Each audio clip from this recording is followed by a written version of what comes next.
Friends, welcome to ராசி studies. இது உங்கள் சுகன்யா. இன்னைக்கு நம்ம பார்க்க போறது என்னன்னா, சிபிஎஸ்இ டேட்டா ஷீட்ஸ் வந்து அனௌன்ஸ்மெண்ட்ஸ் குடுத்துருக்காங்க 10th அண்ட் 12th.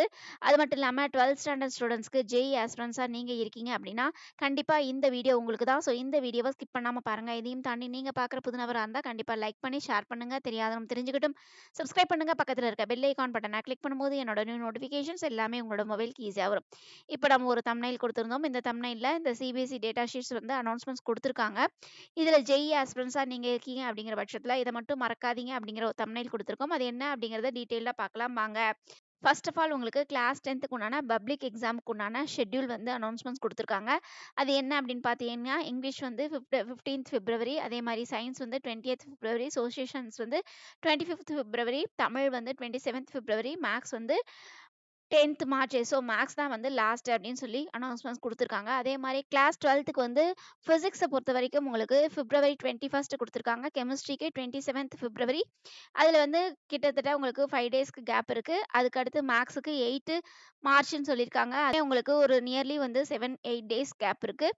அதுக்கு அடுத்தது வந்து உங்களுக்கு இங்கிலீஷ்க்கு உங்களுக்கு 2 நாள் தான் கேப் இருக்கு. 11th மார்ச் அப்படின்னு சொல்லியிருக்காங்க. பயாலஜிக்கு உங்களுக்கு நிறைய நாள் கேப் இருக்கு. அதே மாதிரி கம்ப்யூட்டர் சயின்ஸ்க்கும் உங்களுக்கு நிறைய நாள் கேப் இருக்கு. அப்படி நீங்க ஜேஇ ஆஸ்பிரன்ட்ஸா இருக்கீங்க, இல்ல நீங்க 12th ஸ்டாண்டர்டா இருக்கீங்க, பர்டிகுலரா நீங்க வந்து நேஷனல் லெவல் என்ட்ரன்ஸ் எக்ஸாம்ஸ் பத்தி நான் எக்ஸாம்ஸ் எழுதணும், அது மட்டும் இல்லாம அந்த சென்ட்ரல் கவர்மெண்ட் இன்ஸ்டிடியூஷன்ஸ்ல ஜாயின் பண்ணணும், அந்த நேஷனல் லெவல் என்ட்ரன்ஸ் எக்ஸாம்ஸ் எப்போ அப்ளிகேஷன்ஸ் ஓப்பன் ஆகுது, எப்போ க்ளோஸ் ஆகுது, என்னென்னலாம் நேஷனல் லெவல் என்ட்ரன்ஸ் எக்ஸாம்ஸ் இருக்கு, லைக்ஸ் நீட், அதுவும் இல்லாம ஜேஇ மெயின்ஸ், இந்த மாதிரி வேற என்னென்ன டீம்டு யூனிவர்சிட்டி ஆகட்டும் சரி, இல்ல வேற சென்ட்ரல் கவர்மெண்ட் இன்ஸ்டிடியூஷன்ஸ் ஆகட்டும் சரி, இல்ல நம்ம தமிழ்நாடு கவர்மெண்ட் இன்ஸ்டிடியூஷன்லயும் சரி, உங்களுக்கு நிறைய எக்ஸாம்ஸ்க்கு உண்டான நோட்டிஃபிகேஷன்ஸ் வரும். அந்த நோட்டிஃபிகேஷன்ஸ் எப்போ அப்ளிகேஷன்ஸ் ஓப்பன் ஆகுது, எப்போ க்ளோஸ் ஆகுது அப்படிங்கிற எஸ்எம்எஸ் அலர்ட்ஸ் உங்களுக்கு வேணும் அப்படின்னு நினைச்சீங்கன்னா, கீழே டிஸ்கிரிப்ஷன் பாக்ஸ்ல இண்டிவிஜுவல் வாட்ஸ்அப் நம்பர் இருக்கு. அந்த இண்டிவிஜுவல் வாட்ஸ்அப் நம்பர்ல உங்களோட queries கேளுங்க. கண்டிப்பா நம்ம ஆன்சர் பண்ணலாம்.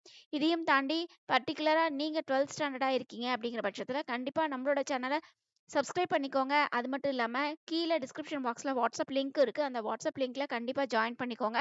நீங்க ஜேஇ ஆஸ்பிரன்ட்ஸா இருந்தாலும் சரி, இல்ல 12th ஸ்டூடெண்ட்ஸா இருந்தாலும் சரி, நம்மளோட சேனல் உங்களுக்கு ரொம்ப ரொம்ப ஹெல்ப்ஃபுல்லா இருக்கும். அதனால அந்த வாட்ஸ்அப் லிங்க்ல ஜாயின் பண்ணிட்டீங்க அப்படிங்கிற பட்சத்துல நம்மளோட அப்டேஷன்ஸ் எல்லாமே ஈஸியா உங்களுக்கு வந்துடும். சரிங்களா? அடுத்து வந்து நம்ம ஒரு தம்ப்நெயில் கொடுத்திருந்தோம். அது என்ன அப்படின்னா, இதை மட்டும் மறக்காதீங்க அப்படின்னு சொல்லி ஒரு தம்ப்நெயில் கொடுத்திருந்தோம். இது ஜேஇ ஆஸ்பிரன்ட்ஸ்க்கு எந்த அளவுக்கு பாதிக்குது அப்படிங்கறது நம்ம சொல்ல போறோம். ஸோ கண்டிப்பா கவனமா கேளுங்க. ஃபர்ஸ்ட் ஆஃப் ஆல் வந்து இந்த ஜேஇ ஆஸ்பிரன்ட்ஸா இருக்கீங்க அப்படிங்கிற பட்சத்துல ஜேஇ மெயின்ஸ் அப்ளிகேஷன்ஸ் நீங்க ஜான் செஷன்ஸ்க்கு போட்டிருப்பீங்க, இல்ல ஏப்ரல் செஷன்ஸ்க்கு போடலாம் இருக்கலாம், இல்ல 2 செஷனும் எழுதுறேன் அப்படின்னு சொல்லிட்டு ஜான் செஷன்ஸ்ல நீங்க அப்ளிகேஷன்ஸ் போட்டிருக்கலாம். ஸோ அப்ளிகேஷன்ஸ் போடுறதுக்கு நாளைக்கு தான் லாஸ்ட் டேட். ஸோ இன்னும் யாரும் அப்ளிகேஷன்ஸ் போடல அப்படின்னா நீங்க கண்டிப்பா அப்ளிகேஷன்ஸ் போட்டுருங்க. அதுக்கு அடுத்து இந்த ஜேஇ மெயின்ஸ் எக்ஸாம்ஸ் எழுதுறதுக்கு ஏதாச்சும் எலிஜிபிலிட்டி கிரைட்டீரியாஸ் இருக்கா அப்படின்னா, கண்டிப்பா எந்த எலிஜிபிலிட்டி கிரைட்டீரியாஸும் இல்ல. ஜேஇ மெயின்ஸ் எக்ஸாம்ஸ் எழுதுறதுக்கு எந்த எலிஜிபிலிட்டி கிரைட்டீரியாவும் இல்ல.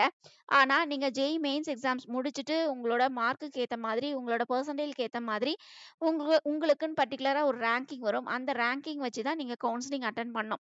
அந்த கவுன்சிலிங் அட்டெண்ட் பண்ணி நீங்க காலேஜ்ல சீட் எடுக்கணும் அப்படின்னா, கண்டிப்பா நீங்க கவுன்சிலிங் அட்டெண்ட் பண்ணா தான் காலேஜ்ல சீட்ஸ் எடுக்க முடியும். அப்ப நீங்க கவுன்சிலிங்ல அட்டெண்ட் பண்ணணும் அப்படின்னா, கண்டிப்பா நீங்க எலிஜிபிள் கிரைட்டீரியா ஃபுல்ஃபில் பண்ணியிருக்கணும் அப்படின்னு சொல்லிட்டு அவங்களோட வெப்சைட்ஸ்ல குடுத்துருக்காங்க. அது என்ன எலிஜிபிலிட்டி கிரைட்டீரியா அப்படின்னா, ஏதாவது ஒரு கிரைட்டீரியாவை நீங்க ஃபுல்ஃபில் பண்ணணும். ஃபார் எக்ஸாம்பிள் ஃபர்ஸ்ட் ஒன்ன நீங்க ஃபுல்ஃபில் பண்ணணும், இல்லன்னா செகண்ட் ஒன்ன நீங்க ஃபுல்ஃபில் பண்ணணும். ஏதாவது ஒண்ண நீங்க ஃபுல்ஃபில் பண்ணா போதும் அப்படின்னு சொல்லி அனௌன்ஸ்மெண்ட்ஸ் குடுத்துருக்காங்க. ஸோ நாம இது எதுக்கு சொல்ல வரோம் அப்படின்னா, எஸ்பெஷலி நீங்க சிபிஎஸ்இ ஸ்டூடெண்ட்ஸா இருக்கீங்க, உங்களுக்கு பப்ளிக் எக்ஸாம்க்கு உண்டான டைம் டேபிள் வந்தாச்சு. ஸோ இந்த பப்ளிக் எக்ஸாம் டைம் டேபிள்ல நீங்க எவ்வளோ மார்க்ஸ் எடுக்கணும், எவ்வளோ மார்க்ஸ் எடுத்தா நம்ம கவுன்சிலிங் அட்டெண்ட் பண்ண முடியும் அப்படிங்கிறத நம்ம இங்க குடுத்துருக்கோம். ஃபார் எக்ஸாம்பிள் நீங்க வந்து ஜெனரல் இடபிள்யூஎஸ், ஓபிசி, என்சிஎல் கேண்டிடேட்டா இருக்கீங்க அப்படிங்கிற பட்சத்துல 75% அக்ரிகேஷன்ஸ் மார்க் இருக்கணும். அதே மாதிரி எஸ்சி, எஸ்டி, பிடபிள்யூ கேண்டிடேட்ஸா இருந்தா 65% அக்ரிகேஷன் மார்க் இருக்கணும் அப்படின்னு சொல்லியிருக்காங்க. இந்த அக்ரிகேஷன் மார்க்ஸ்னா என்ன அப்படின்னு பார்த்தீங்கன்னா, ஃபர்ஸ்ட் ஆஃப் ஆல் வந்து நீங்க வந்து என்னென்ன சப்ஜெக்ட்ஸ் எழுதுவீங்க அப்படின்னா, நீங்க வந்து மேத்ஸ் எழுதுவீங்க, பிசிக்ஸ் எழுதுவீங்க, கெமிஸ்ட்ரி எழுதுவீங்க. அது மட்டும் இல்லாம நீங்க இங்கிலீஷ் எழுதுவீங்க. அதுக்கு அடுத்து கம்ப்யூட்டர் சயின்ஸோ இல்லன்னா பயாலஜி ஏதோ ஒரு எக்ஸாம் எழுதுவீங்க. சரிங்களா? ஸோ இந்த அக்ரிகேஷன் மார்க்னா என்ன அப்டின்னா, நீங்க மேத்ஸ், பிசிக்ஸ், கெமிஸ்ட்ரி இத வந்து கம்பல்சரி மேண்டேட்டரி சப்ஜெக்ட்ஸ். இதுல எவ்வளோ மார்க்ஸ் எடுக்கிறீங்களோ அத அப்படியே ஆட் பண்ணிக்கணும். அதே மாதிரி இங்கிலீஷ் அதுக்கு அடுத்து வந்து இன்னொரு சப்ஜெக்ட் நீங்க எந்த சப்ஜெக்ட் எழுதியிருந்தாலும் சரி, அது ஏதோ ஒரு சப்ஜெக்ட். இந்த மொத்தம் 5 சப்ஜெக்ட். அந்த 5 சப்ஜெக்ட்ஸையும் கூட்டி 5ஆல டிவைட் பண்ணா அதுதான் அக்ரிகேஷன்ஸ் மார்க்ஸ். அந்த அக்ரிகேஷன்ஸ் மார்க் தான் நீங்க 75% வச்சிருக்கணும் அப்படின்னு சொல்லியிருக்காங்க. இல்லாட்டினா நீங்க வந்து எஸ்சி, எஸ்டி, பிடபிள்யூடி கேண்டிடேட்ஸா இருந்தா 65% வச்சிருக்கணும் அப்படின்னு சொல்லியிருக்காங்க. ஸோ, ஒண்ணா இந்த கிரைட்டீரியாவ நீங்க ஃபுல்ஃபில் பண்ணணும். இல்ல எனக்கு 75% வரல, இல்லாட்டினா 65% வரல. நான் என்ன பண்றது அப்படின்னா, நீங்க வந்து டாப் 20% கண்டிப்பா வச்சிருந்தா மட்டும் தான் நீங்க கவுன்சிலிங் அட்டெண்ட் பண்ண முடியும் அப்படின்னு சொல்லியிருக்காங்க. அப்போ டாப் 20%னா என்ன அப்படின்னா, நீங்க ஓவரால் சிபிஎஸ்இ ஸ்டூடண்ட்ஸ் இருக்காங்கன்னு வச்சுக்கோங்க. அந்த ஓவரால் சிபிஎஸ்இ ஸ்டூடண்ட்ஸ்ல யாரு நல்ல மார்க்ஸ் எடுத்திருக்காங்களோ, இப்போ ஃபார் எக்ஸாம்பிள் ஒரு 100 பேர் எடுக்குறாங்க அப்படின்னா, 100 பேர்ல வந்து highest mark, highest total rank வந்து எவ்வளோனா, உங்களுக்கு வந்து இப்போ 500க்கு 495னா, அதுலேருந்து டாப் 20 பர்சன்டைல் அந்த பெர்சன்டைல்ஸ் கால்குலேட் பண்ணி, அந்த பெர்சன்டைல்ஸ்க்கு ஏத்த மாதிரி உங்களுக்கு ஜோசா கவுன்சிலிங் அட்டெண்ட் பண்ண முடியும் அப்படின்னு சொல்லியிருக்காங்க. ஸோ இத நீங்க கம்பேர் பண்ணும்போது, அதாவது டாப் 20 பெர்சன்டைல்ஸ கம்பேர் பண்ணும்போது, இந்த 75% ஈஸியா எடுத்துடலாம். என்ன காரணம்னு கேட்டீங்கன்னா, ஒவ்வொரு வருஷமும் சிபிஎஸ்இ வந்து இந்த டாப் 20 பெர்சன்டைல்ஸ் எவ்வளோ கால்குலேட் பண்றாங்கன்னா, இந்த 75%க்கு மேல தான் இருக்குதே ஒழிய, 75% கீழ இல்ல. சரிங்களா? அப்படின்னா என்ன அர்த்தம் அப்படின்னா, உங்களுக்கு ஒரு 80% இல்லன்னா 85% அந்த மாதிரி கிரைட்டீரியா தான் டாப் 20%ல இருக்கு. அப்படிங்கிற பட்சத்துல நீங்க 75% நீங்க ஃபுல்ஃபில் பண்ணிக்கலாம். ஸோ நீங்க வந்து இப்பதான் நீங்க பப்ளிக் எக்ஸாம்ஸ் எழுத போறீங்க. ஸோ இந்த பப்ளிக் எக்ஸாம்ஸ் நீங்க எழுதி இந்த 75%ஓ இல்ல 65%ஓ நீங்க வச்சிருந்தால் மட்டும் தான் ஜோசா கவுன்சிலிங் அட்டெண்ட் பண்ண முடியும்.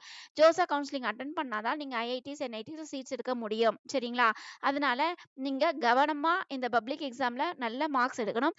என்ன காரணம் அப்படின்னு கேட்டீங்கன்னா, லாஸ்ட் இயர் அதுக்கு முந்தின வருஷம் நம்மகிட்ட கவுன்சிலிங் வந்தவங்க நெறைய பேருக்கு வந்து 75% வச்சிருக்கணுமா? அடடா 65% வச்சிருக்கணுமா? நான் 64.5% வச்சிருக்கேன். இல்ல வந்து நான் வந்து 74% வச்சிருக்கேன். என்னால ஜோசா கவுன்சிலிங் அட்டெண்ட் பண்ண முடியாதா? அப்படின்னு நெறைய பேர் கேட்டிருந்தாங்க. ஸோ கண்டிப்பா அட்டெண்ட் பண்ண முடியாது. சரிங்களா? So 75% is must. அதே மாரி எஸ்சி, எஸ்டி, பிடபிள்யூடி கேண்டிடேட்ஸா இருந்தா 65% இஸ் மஸ்ட். இத கண்டிப்பா நீங்க எடுக்கிறதுக்கு ட்ரை பண்ணணும் உங்களோட பப்ளிக் எக்ஸாம்ல. சரிங்களா? ஸோ இந்த மாதிரி வீடியோஸ் நெறைய வேணும் அப்படின்னா, கீழ டிஸ்கிரிப்ஷன் பாக்ஸ்ல இருக்கிற வாட்ஸ்அப் லிங்க்ல ஜாயின் பண்ணிக்கோங்க. இந்த மாரி நெறைய வீடியோஸ் உங்களுக்கு வந்துகிட்டே இருக்கும். இதையும் தாண்டி நீங்க பார்க்குற புது நபரா இருந்தா கண்டிப்பா லைக் பண்ணி, ஷேர் பண்ணுங்க. தெரியாதவங்க தெரிஞ்சுக்கட்டும்.